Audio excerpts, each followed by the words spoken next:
All right, now on to something more serious.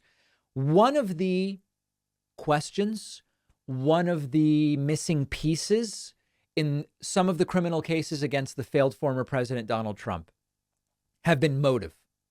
Why did Trump keep the classified documents, for example, has been a question that has come up now many, many times. And although you don't need to prove motive in a large number of different crime allegations, if you have motive, it can certainly be useful in convincing a jury. Many lawyers have said to me, I don't need motive, but I love motive. I'd rather have motive.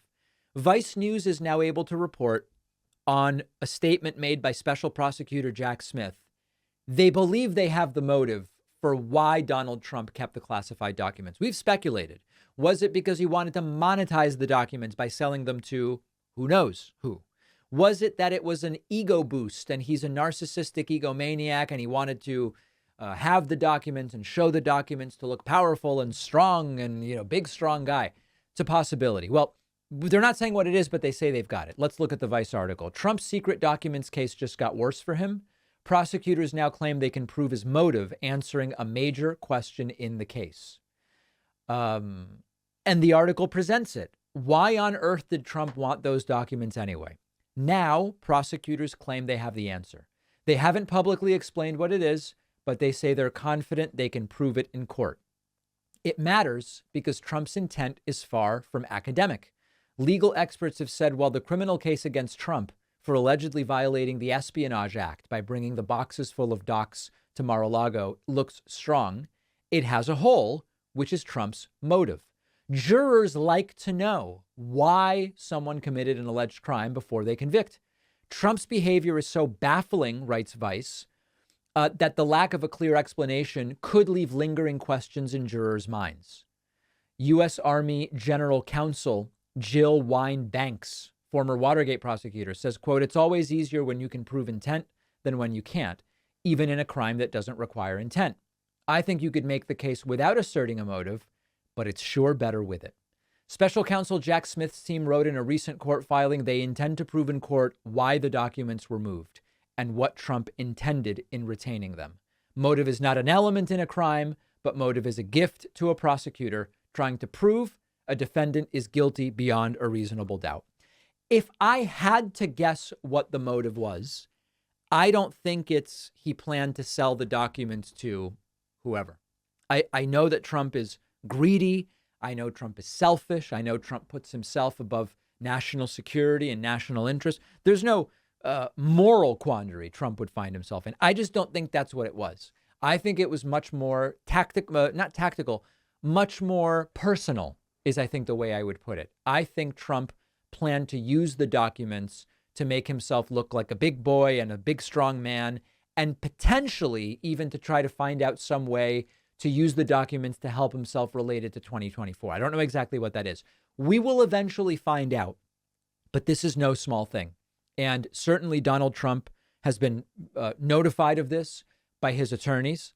I can't imagine his attorneys are thrilled about it, but at the end of the day, it is still not obvious to me that Donald Trump is going to end up in prison. And I know this angers many in my audience, and it's just an opinion. I don't dislike you if you think Trump's going to prison. I hope you don't dislike me for that reason. Maybe you dislike me for some other reason. It just continues to seem to me that the way this guy has slipped out of so many things in the past, that the worst case for him is maybe a suspended sentence or some kind of home confinement. But I really don't think he's going to end up in prison if you make me bet. Now, I used to be 99% certain of that.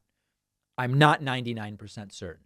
At this point, I would say I'm like a 2/3, 1/3 guy. I think that, 66% chance Trump does not end up in prison, 33 that he does. And by the way, that's dramatically higher than where I was 8 months ago. So my views certainly have adjusted to the facts on the ground.